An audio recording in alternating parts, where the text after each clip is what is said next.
பீமன் மானசீகமாக பூஜை செய்யக்கூடியவரா? ஆமாவா இல்லையா? நமக்கு இது புது விஷயமா இருக்கலாம். ஆனால் அவருக்குடன் பிறந்த அர்ஜுனனுக்கு இது ஒரு புது விஷயமா இருந்துச்சு. அவருக்கே தெரியாமல் மானசீக பூஜை நடந்துச்சான். அது என்ன நிகழ்வு அப்படின்னு நம்ம இந்த பதிவில் பார்க்க போகிறோம். அர்ஜுனன் இறைவனுக்கு பூஜைகளை தவறாமல் செய்யக்கூடிய ஒரு ஆள். தினமும் பூஜை செஞ்சு முடிக்காமல் ஒரு உணவு கூட உண்ண பழக்கம் இல்லாதவ தான் அர்ஜுனன். இதனால் உலகத்திலேயே தன்னோட பக்தி யாருமே வச்சிருக்க இல்லைங்கிற ஒரு எண்ணமும் பக்தர் யாருமே இல்லைங்கிற ஒரு அகந்தையும் இருந்துச்சு அர்ஜுனன்ட்ட.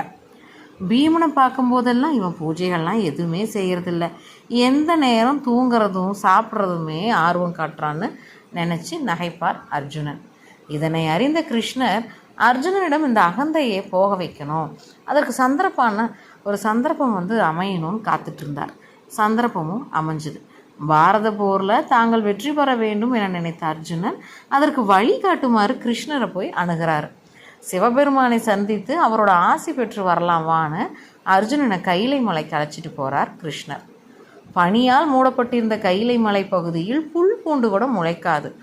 ஆனால் வழி எங்கும் மலர்கள்லாம் குவிஞ்சிக்கிட்டே இருக்குது. சிவகணங்கள் எல்லாம் குவியும் மலர்களை போய் அப்புறப்படுத்திக்கிட்டே இருக்காங்க. ஒரு முறை அப்புறப்படுத்த இடத்துல மறுகணமே மலர்கள்லாம் குவிஞ்சிட்டு இருக்கு. அவங்களும் அள்ளி அள்ளி அப்புறப்படுத்திக்கிட்டே இருக்காங்க. இக்காட்சியை கண்ட அர்ஜுனனுக்கு ஒரு வியப்பாக இருந்துச்சு. கிருஷ்ணர்கிட்ட கேட்குறான், பனி மூடிய பகுதியில் மலர்கள் மலரவே முடியாது, ஆனால் மலர்கள் மலை போல் இங்கே குவிஞ்சிக்கிட்டே இருக்கே, மலர்கள் தானாக இங்கே எப்படி வர முடியும்? இந்த காட்சி எனக்கு வியப்பாக இருக்குது ஏன்னு கேள்வி கேட்குறான். அதற்கு கிருஷ்ணர், இம்மலர்கள்லாம் இங்கே பூக்கிறது கிடையாது, பக்தன் ஒருவன் பூக்களை வச்சு இறைவனுக்கு பூஜிக்கிறான், அங்கே சமர்ப்பிக்கும் பூக்கள் தான் இங்கே மலை மாதிரி குவியுதுன்னு சொல்கிறார். அதற்கு அர்ஜுனன், ஒரு மனிதன் சில நிமிடங்கள் மலை போல் குவியும் இவ்வளவு பூக்களை எப்படி இறைவனுக்கு சமர்ப்பித்து வழிபட இயலும்? நானும் தான் தினமும் பூஜை செய்கிறேன், யாராலும் இவ்வளவு பூக்களை வைத்து பூஜை செய்வது என்பது இயலாத காரியம், எப்படி இது சாத்தியம்? யார் தான் அந்த பக்தர் என்று மீனும் கேட்குறான். பீமன் இறைவனுக்கு அர்ச்சனை செய்த மலர்களை தான் இவை அனைத்தும். பீமன் இறைவனுக்கு அர்ச்சனை செய்ய செய்ய இங்கு மலர்கள் குவிகின்றன என்றார் கிருஷ்ணர். பீமன் இறைவனுக்கு அர்ச்சனை செய்கிறானா? அவனுக்கு அர்ச்சனை செய்ய நேரம் ஏது? உணவு உண்ணவே நேரம் போதவில்லை. அப்படி இருக்கும்போது அவன் எப்போது அர்ச்சனை செய்தான்? அப்படியே அர்ச்சனை செய்தாலும் அதை ஒரு நாளும் நான் பார்த்ததில்லை. நான் மட்டும் இல்லை, யாருமே பார்த்ததில்லை. இப்படி இருக்க நீங்கள் கூறுவது எப்படி நான் நம்ப முடியும்னு கேட்குறாரு அர்ஜுனன். அர்ஜுனா, பீமன் அர்ச்சனை செய்வதை யாரும் பார்க்கவில்லை தான், பார்க்கவும் முடியாது. ஏன்னா அவன் உன்னை போல மற்றவர்களைப் போல இறைவனின் உருவத்தை வைத்துக்கொண்டு மந்திரங்கள் ஓதி மலர்கள் தூவிலாம் அர்ச்சனை செய்யவில்லை. அவன் செய்யும் பூஜைகள் அர்ச்சனைகள் அனைத்தும் மானசீகமானது. அவன் மனதிற்குள்ளேயே செய்கிறான். அவன் எங்காவது சென்று கொண்டு இருக்கும்போது கண்ணில் பட்ட மலர்களை பார்த்து இவை தெய்வ அர்ச்சனைக்கு உரியவையாகட்டும் என்று மனதால் நினைப்பான்.